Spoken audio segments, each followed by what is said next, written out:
In the last video, we stopped somewhere in this training and development. Okay, so let me just quickly remind you about the staffing and the human resource process. We have discussed about the human resource planning. We have discussed about the recruitment selection. Okay, so now we have the employee on board, right? So the third step in the in this process is we call it the training and development. Actually, everyone knows what training means, right? You need to learn the skill, actually somehow including some, let's say, specific technical knowledge. In the university, you are taking classes, you learn more about knowledge, comparatively less skill because it's, not hands-on, right? Practice. But, once you get into this, the job, the workplace, you receive the training. This is mainly for skill, all right? But for sure, there will be relatively less knowledge that at the same time you will learn. Remember that we have the skill, we talk about the technical skill, we talk about the human skill or interpersonal skill, and then the conceptual skill. There are different levels, but this is more, allow me to say, more focused on the skill. Also apply to different level. If you remember, low level manager, middle manager, top manager, they have different focus. I don't think the top manager will attend any technical skill training. Middle manager, in my opinion, middle manager, so we already know technical skill, okay? So that also means that we can, as the middle manager, you can be the trainer, part-time trainer to train staff, to train low-level manager. Let me give you a very quick example, because from my previous company, we, for different level, low to high, okay? We have so-called the start. The higher level is build. High level mostly focus on this, let's say that the interpersonal as well as the conceptual skills, using the grow, okay? Start to build, grow. You can see this is 3 different levels. So, and then we also have the development. But the development, the purpose of development is more, let's say, specific. Also, it's still like a training, but this is more like you have the potential and that they want to develop you, all right? And then most important thing is you attend the development training. Here we talk about the professional training, but usually in the industry, they call development training. It's still part of the training, but this development training has a very, very clear purpose, all right? You are the potential, you are the, like a talent, and that they want to promote you in the future. But the first, they need to develop your managerial skill, right? Very specific, but let me make it a specific after development. It called, more about, like, we call this assessment center, AC or DC, development center.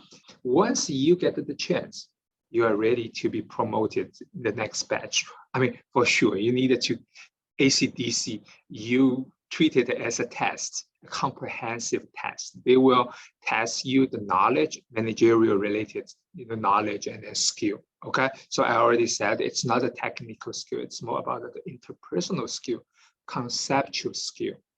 Somehow the manager, should take the responsibility, right? Try to figure out, define the training and development needs for the employee. But so as I said, develop your employee is very important, okay? And also, if your boss develop you, I was very, let's say, grateful, because most of the time I have very good bosses, okay? And then the important thing is you don't wait, okay? You ask, you proactively ask. I will mention this later when we talk about the compensation and benefits. Training actually is one of the benefits, okay? Introduced in table 15.3, we have introduced you some of this training technique. I was, I told you I was the deputy head of a training department. So I know this, allow me to say, I know this quite well. And then the training, although there are, different levels of training, right? There are also very specific training, let's say the training techniques. But the idea behind that is, first, the training, we needed the training department together with the functional managers, okay? We call this functional managers, we call this need to have the subject matter expert to support us, develop the training, right? Develop a training package. We needed a trainer. Usually we part-time trainer together with the full-time trainer. Full-time trainer, you can treat them as the facilitator. Part-time trainer, they are more like this SME. They know this topic very well. So they have the training can be very different, style, right? Okay, we have the on-the-job training. We have the classroom training. And most of the time, when people talk about training, yes, sitting in the meeting room, sitting in the classroom to get a training. This is lecturing, right? Like in the university, in the college. But actually, the training in the workplace are very different. It depends. It doesn't matter where to organize the training. I have organized the training in the company, on the sales floor. Okay, we also organize training outside in the hotel. We also organize training in a competitor's, let's say, store. Remember, we talk about the environment, right? You need to understand that your competitors. You don't need to tell them, hey, we are organizing training here. You just have a group of people like trainees, and then you just visit to the store, but make sure not in the big group, right? Separate 2 to 3 small group, and then we assign them the task, okay?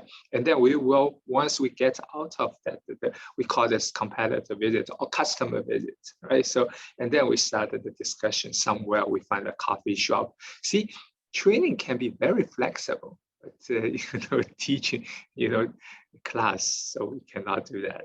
We mentioned about the lecturing in let's say, classroom training and then on-the-job training, right? There are more, let's say, specific techniques we use. Instead of, talking blah, blah, blah, right? One-way communication. Usually we have more about the discussion, individual reflection, group discussion, role play, games. That we don't want to, let the people bore immediately, right? You see, taking a class, it takes you about like 4 months, right? 4.5 months. Now I think you are almost in the middle of the semester. You already get, too much, right? Too much, okay? Don't stop learning proactively. Attend those training, useful training, all right? I know many useless training, okay? I don't want to name them, but, just all right, so there will be a very important topic about the evaluation of the training results. It is very difficult, right? You take a class, you take an exam, you have the grade, okay, so A, B, right? You pass, and then you feel you learn a lot. Doesn't matter whether it is useful, whether you can immediately apply this or not. Anyway, you have a good grade, okay? It's great. But training in the workplace, in your company, you need to see, because we pay the money, right? The training, they spend the time, pay the money, and then their boss will be upset because no one helped him for these 2 days, right? What is the result? How you can measure that, okay? Also, we can give a small test right after the training, but it doesn't mean anything, okay? You don't know about the effectiveness. And then we will include some feedback. The mindset to change, as well as the behavioral change, and then the performance change. So let me try to write it down. The mindset change, your attitude, whether your attitude change, okay? And then the second is the behavioral change, whether you change your behavior, become, let's say, more proactively, right, doing stuff. And then the last one is about the performance change, whether you have improved the performance. All these 3, we needed to have a follow-up evaluation or post-training evaluation. We will collect the feedback from your line manager, okay? So that means the training initiate with your line manager, not you, okay? And then you attend the training. And then we contact your line manager to get the feedback. And then together we give you a a comprehensive evaluation. It's not about the grade. ABC, it not existing. All right, it is not existing in training, but we will have like this, extremely satisfied, neutral, unsatisfied. There is a private training company. All right, they developed a very good and systematic training evaluation, let's say, approach. Okay, Kirkpatrick. So you may take a look.